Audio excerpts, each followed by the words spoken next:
মাননীয় মাননীয় বিরোধী দলীয় উপনেতা, আপনি দয়া করে বসুন, সবাই বসুন, এদিকে যারা আছেন আপনারাও বসুন। বিশ্ববিধিতে একটা বিষয়ে একটি বিবৃতি দেয়া যায়, যেহেতু আপনি সুযোগ দিয়েছেন, আমি আরেকটা বিষয়ে কি বলতে পারবো? এটাও একই 2 মিনিট সময় লাগবে। যদি এইরকম গ্রেট নিউজ থেকে থাকে, যেমন ধরেন নর্মালি স্বরাষ্ট্রমন্ত্রী মহোদয় যখন দাঁড়ান তখন একদিকে শুধু টেবিল চাপড়ানো আসে, কিন্তু আজকে দেখলাম অ্যাক্রস দ্য পার্টি লাইন সকলে আপনাকে উৎসাহ দিচ্ছিলেন কথা বলার জন্য। So we are really pleased, it's a great news for the Bangladesh যে বিবৃতিটা দিলেন।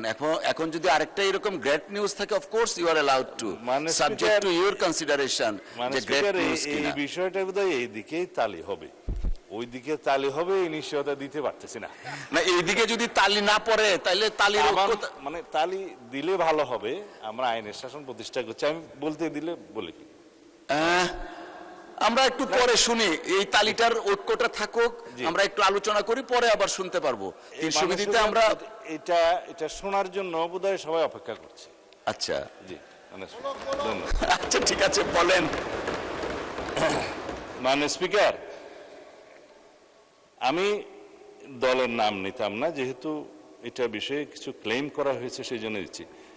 বাংলাদেশ ছাত্র শিবিরের কেন্দ্রীয় সহকারী আন্তর্জাতিক বিষয়ক সম্পাদক মোহাম্মদ জিসান মিয়া প্রধানের ঘটনার সংক্ষিপ্ত বিবরণ। মাননীয় স্পিকার, উল্লেখিত বিষয়ে আমি মহান জাতীয় সংসদকে অবহিত করছি যে গত 11 জুন 2026 তারিখ রাত 8:30 কুমিল্লা জেলার দাউদকান্দি বাজার হতে বাংলাদেশ ছাত্র শিবিরের কেন্দ্রীয় নেতা, যার পদবি সহকারী আন্তর্জাতিক বিষয়ক সম্পাদক মোহাম্মদ জিসান মিয়া প্রধান নিখোঁজ মর্মে 12/6/2026 খ্রিস্টাব্দে দাউদকান্দি থানায় এসে তার পক্ষে মোহাম্মদ রাসেল আহমেদ, ঠিকানা স্থায়ী ও বর্তমান সাং বীরবাগ গোয়ালি ইউনিয়ন বটেশ্বর থানা দাউদকান্দি জেলা কুমিল্লা, মোবাইল নম্বর বললাম না আছে, একটি নিখোঁজ জিডি করেন। নিখোঁজ জিডির প্রেক্ষিতে তাকে উদ্ধারের নিমিত্তে কুমিল্লা জেলা পুলিশের একাধিক টিম মাঠে নামে উদ্ধার করে উদ্ধার কাজে তৎপর হয়। অনুসন্ধানকালীন প্রথমত নিখোঁজ ব্যক্তির আপন চাচাতো ভাই সজীব হাসানের মাধ্যমে জানা যায় গত 5-6 মাস পূর্বে ফেসবুকের মাধ্যমে জনৈক একজন নারীর সাথে মোহাম্মদ জিসান মিয়া প্রধানের পরিচয়ের সূত্র ধরে তাদের মধ্যে মোবাইল ফোনে কথাবার্তা শুরু হয় এবং প্রেমের সম্পর্ক গড়ে ওঠে। মাননীয় স্পিকার, কুমিল্লা জেলা পুলিশের তথ্য মতে বিভিন্ন সময়ে জিসান মিয়া মেয়েটিকে বিয়ের প্রলোভন দেখিয়ে একাধিকবার দর্শন করলে মেয়েটি অন্তঃসত্ত্বা হয়ে পড়ে। এক পর্যায়ে জিসান মিয়া প্রধান ভিকটিম মেয়েটিকে জোরপূর্বক ভ্রূণ নষ্ট করার জন্য চাপ সৃষ্টি করতে থাকে এবং ভ্রূণ নষ্ট না করলে ভিকটিমকে মেরে ফেলার হুমকি প্রদান করে। তার এক পর্যায়ে ভিকটিম মেয়েটি জানের ভয়ে বাচ্চা নষ্ট করতে ভ্রূণ নষ্ট করতে রাজি হলে জিসান মিয়া প্রধান তার পূর্ব পরিচিত ও ঘনিষ্ঠ জনৈক সিকান্দর আলীর ওষুধের দোকান হতে ভ্রূণ নষ্ট করার ট্যাবলেট ক্রয় করে ভিকটিম মেয়েটিকে খাওয়ায়। 2-3 দিন পরে ভ্রূণ নষ্ট হওয়ায় ওষুধ সেবনের ফলে ভিকটিমের প্রচন্ড রক্তক্ষরণ শুরু হলে ভিকটিম নিজেই জিসানকে বিষয়টি জানায়। তখন জিসান তার আপন চাচাতো ভাই সজীবের মাধ্যমে পুনরায় একই ফার্মেসি হতে ওষুধ সংগ্রহ করে ভিকটিমের বাড়িতে পৌঁছে দেয়। ওষুধ সেবনের পর রক্তক্ষরণ বন্ধ হলে ভিকটিম জিসানকে বিয়ের জন্য চাপ সৃষ্টি করে। এক পর্যায়ে জিসান 12 জুন তারিখে রোজ শুক্রবার বিয়ে করতে সম্মতি জ্ঞাপন করে, কিন্তু গত 11 জুন তারিখ রাত 8:30 বিয়ে না করার টাল বাহানায় জিসান নিজেই আত্মগোপন করে তার চাচাতো ভাই মোহাম্মদ রাসেল আহমদের মাধ্যমে দাউদকান্দি থানায় একটি নিখোঁজ জিডি করেন। নিখোঁজ জিডির অনুসন্ধানকালীন কুমিল্লা জেলার লাকসাম থানা এলাকায় স্থানীয় লোকজন ও লাকসাম থানা পুলিশের মাধ্যমে আত্মগোপনে থাকা জিসান মিয়া প্রধানকে উদ্ধার করা হয়। ভিকটিম মেয়েটিকে থানায় হাজির হয়ে মোহাম্মদ জিসান মিয়াকে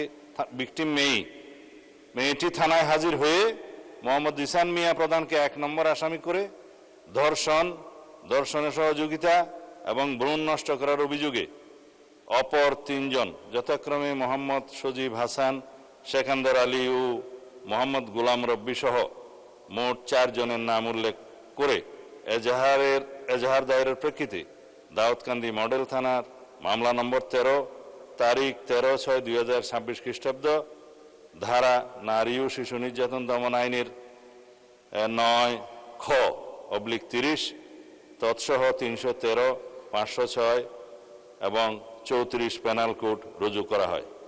গত 13/6/2026 তারিখে এই অভিযুক্ত সজীব হাসান ও সেকান্দর আলী তাদেরকে গ্রেফতার করা হয়। তারা বিজ্ঞ বিচারিক জুডিশিয়াল ম্যাজিস্ট্রেট আদালতে ঘটনায় নিজেদেরকে জড়িয়ে 164 দ্বারায় স্বীকারোক্তিমূলক জবানবন্দি প্রদান করে। বর্তমানে মামলাটি তদন্ত অব্যাহত আছে।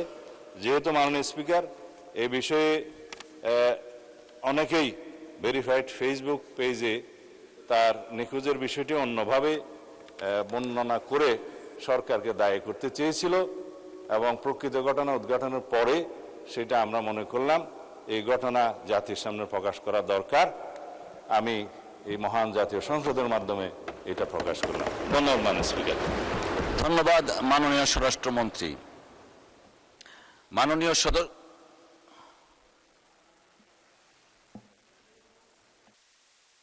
মাননীয় বিরোধী দলের উপনেতা, আমরা প্রসিডিংসে যেতে চাচ্ছিলাম। আচ্ছা, একটু মাইকটা দেন, উনি শুনি কি বলতে চাচ্ছেন। মাননীয় স্পিকার, আপনাকে ধন্যবাদ।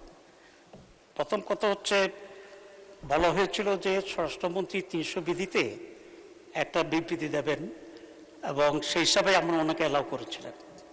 আমরা এটাকে এগ্রি করেছি এবং উনি যে বিবৃতিটা দিয়েছেন এটা অত্যন্ত একটি উল্লেখযোগ্য এবং প্রশংসনীয় উদ্যোগ এবং বাংলাদেশ পুলিশের সফলতা। আমরা পুলিশকে এই জন্য ধন্যবাদ জানাই। এবং যে কাজটি করেছে সেখানে একজন আইজিপি দুর্নীতি দমনে বিদেশে ছিল, তাকে অ্যারেস্ট করা হয়েছে এবং 1 মাসের ভিতরে তাকে আনব এই বিবৃতি দিয়েছে। এটা আমাদের জন্য অত্যন্ত আনন্দের এবং এই দেশের জন্য অত্যন্ত একটি উল্লেখযোগ্য ঘটনা আমি মনে করি এবং সেই হিসেবে আমরা তালে দিয়েছিলাম, কারণ আমরা এটার সাথে একমত। আমরা তার বিচার চাই এবং এই ধরনের উদাহরণ আরো সৃষ্টি হোক, এটা আমরা চাই। মাননীয় উপনেতা, এটা আমাদের চেয়ার থেকে আমরা বলেছি যে great achievement for the nation. Exactly, সবাই এটাকে সমর্থন করেছেন।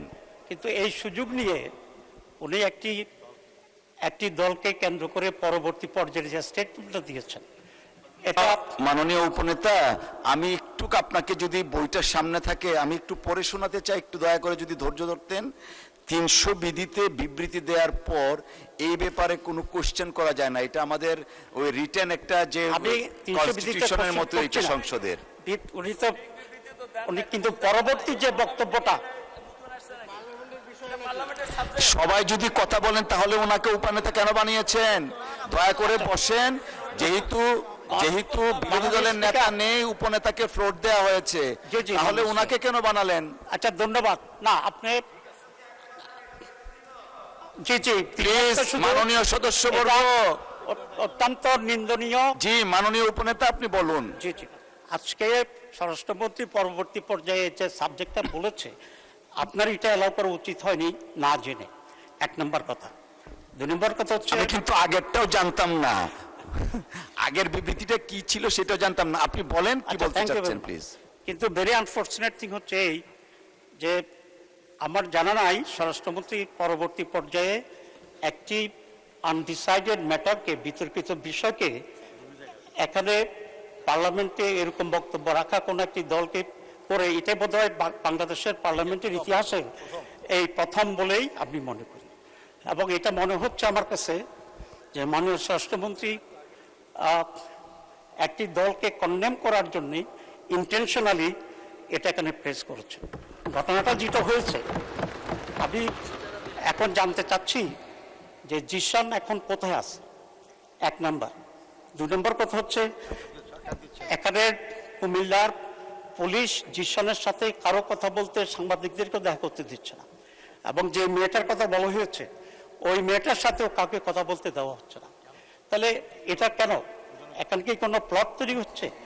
এটা আজকে স্বরাষ্ট্রমন্ত্রীর বক্তব্যটা মনে হচ্ছে যে ওনারা একটা প্লট তৈরি করার জন্যই পুলিশ এবং স্বরাষ্ট্রমন্ত্রী একই লাইনে আলোচনা করে এই কাজটি করেছে। 2 নম্বর কথা হচ্ছে এই ধরনের এই ঘটনাটি যে ন্যাচারাল হয়েছে, এই ধরনের কোনটা সঠিক এখন এটা ডিসাইডেড হয়নি, এটার কোনো স্টেটমেন্ট আসেনি। 2 নম্বর কথা হচ্ছে এই ধরনের ঘটনা যেগুলো সত্য, প্রতিদিনই নানা ঘটনা ঘটছে, কিন্তু পার্লামেন্টের মধ্যে এটাই আসছে। মাননীয় উপনেতা, আপনাকে অসংখ্য ধন্যবাদ। জি। যদিও 300 বিধির উপরে কিছু বলার থাকে না, তারপরে আপনি বলেছেন, অসংখ্য ধন্যবাদ। কন্ডেম করি জি, এবং আপনি এই বসুন ধরনের দয়া সমস্ত করে। ঘটনা আসতে হবে। Thank you. এবং এটা কোনো প্রমাণিত হয়নি, তার ছবি আমাদের কাছে আছে। ইসলামী ছাত্র শিবির মাননীয় সদস্য আর বোধহয় দলকে এইভাবে পার্লামেন্টে দায়ী করবে, বানোয়াট কথা বলবে এবং ষড়যন্ত্র করবে, এটা তো কোনো পার্লামেন্টে মেনে নেওয়া যায় না।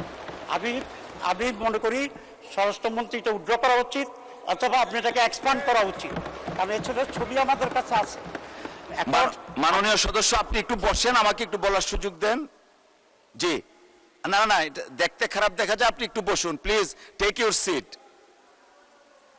বসেন আপনি, আমরা সিস্টেমটা রাখি। মাননীয় সদস্য, আপনিও বসেন।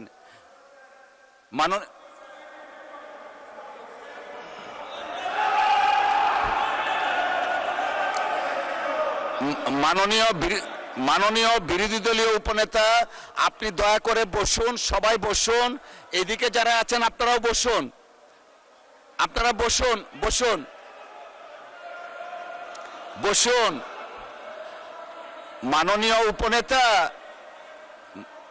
মাননীয় উপনেতা, আমি কিছু বলতে চাচ্ছি, আমাকে বলার সুযোগ দেন। সবাই বসুন দয়া করে। মাননীয় উপনেতা, আপনি বসুন, সবাইকে বসুন please, take your seat everyone, বসেন। আচ্ছা ঠিক আছে, বসেন।